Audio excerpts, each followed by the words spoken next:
Alright, so boom, check it out. Quick snack, if you need something, you want to bougie up some Hawaiian rolls. We got some salmon, we got steak, and crab all together in a lobster with some cheese. Ooh, let's get it. So when I tell you, these sliders are mad easy. So I already have my skillet. It's been heating up for a minute, probably about like 4 or 5 minutes on medium heat.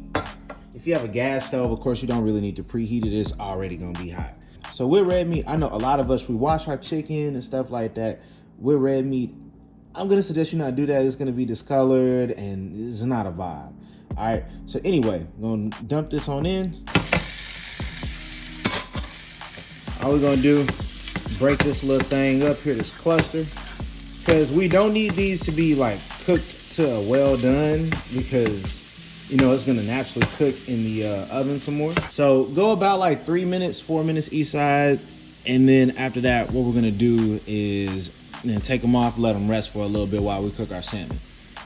Now, even though that this is going in the slider, we still gonna go ahead and season the steak up just a little teensy bit.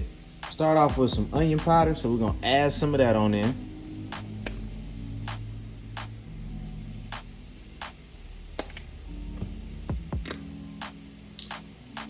All right, so get some garlic pepper. One thing I will say, look at the back of the label. So with this does contain salt in it. You don't want overly salted food. All right, so just tread lightly with it, is all I'm saying. Go till your heart tell you to stop, you know, or it just feels right. Then we're gonna get some blackening rub. You can also just get like some Tony's or some Slap Your Mama or anybody's blackening rub. It don't really too much matter. This is what I had at a local grocery store near me. So just all right, so we're going to give these a little toss, flip them over, let them do their thing for another few minutes, and we take these off. Again, like I said, it's going to cook when it goes in the oven too, so you don't need this to be well done at this point. Timer just went off, so we'll go ahead and take these off and put them into some sort of plate, container, just so they can rest for a little bit. And like I said, even though everything isn't cooked exactly all the way through, that's fine, because the oven is gonna cook this the rest of the way. Don't cook it well done right here at this point, because then at that point, you're gonna have some real tough steak. That ain't what you want. All right, and if you don't know nothing else about me, as you can see, we're gonna use the exact same skillet. Why? Because we ain't trying to wash multiple dishes. Like, I really don't even wanna wash this one pan, but anyway, so what we're gonna do, get this salmon right here. So it's salmon bites. If you could use a whole fillet and then just cut it up yourself afterwards, that's fine. Or you could just go to the butcher and ask them to get a fillet and cut it in nuggets or bite-sized pieces.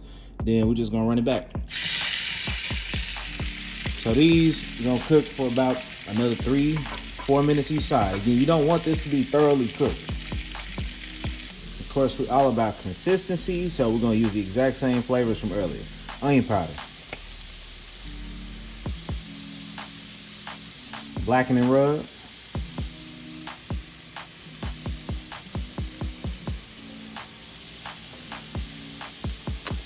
and some garlic pepper. Now, I figured I would just go ahead and say this, even though I feel like for the most part, you should understand. You're going to go ahead and take this off the eye. And if there's a little bit of pink left, that's completely fine, because, again, it's going to cook some more in the oven. Now, also, once you take that salmon out the pan, go ahead, preheat your oven to 350 to 400 degrees. So we got a dozen King's Hawaiian rolls. What we're going to do is unpackage this, and then we're going to slice this in half. I'll show you here in a second. And simply take it here. Just get a sharp knife and slice it in half all the way down. Just make sure that it's even, because I've done this before where you cut it and then like some of the pieces are even and then some of them are like slanted. Not really a vibe. So you want your bread cut into 2 halves like this, essentially. We're gonna take a baking dish here. Go ahead and just spray it with a little bit of cooking oil, or you could grease it with whatever, whether it's butter, don't really matter. Here come the easy part. Take your steak, drop him on in. Salmon, drop him on in.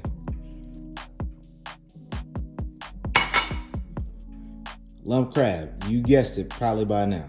What you're gonna do, open the can first and then drop it on it.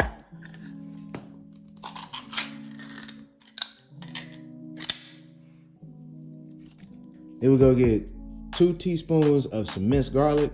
Add that on in just like that. Then next, go ahead and get some bell peppers, red, orange, yellow. And then you don't really have to cook those. Just add those on in. Then add in some liquid smoke. Yeah, add in a little bit of that liquid smoke to go with this. Do about 2 capfuls.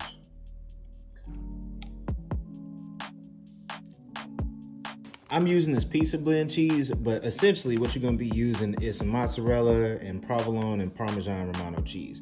So it's called pizza blend, but you can use them more than just pizza.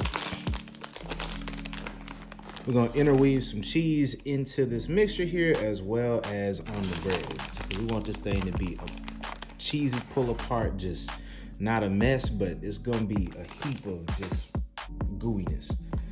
So anyway, go ahead and make this into a mixture. If you want to cut up, like break down some of that salmon a little bit more, go for it. Fun fact, salmon does not have, you don't pronounce the L in salmon, but you know, that's your business. Do what works for you. Okay, so let's go ahead and build this. We almost ready. So first take some cheese. And don't be shy with this. Don't be shy. Put it all over. Put it all over.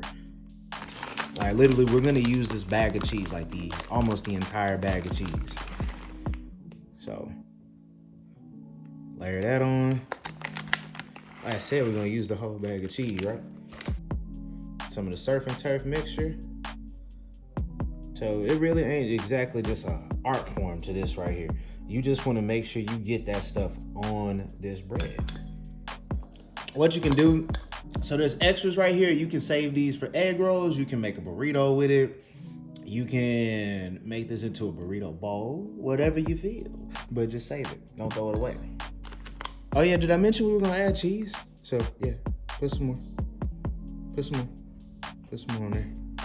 Now these last 2 steps are completely optional, but so I'm adding some fresh mozzarella cheese up in here. Okay.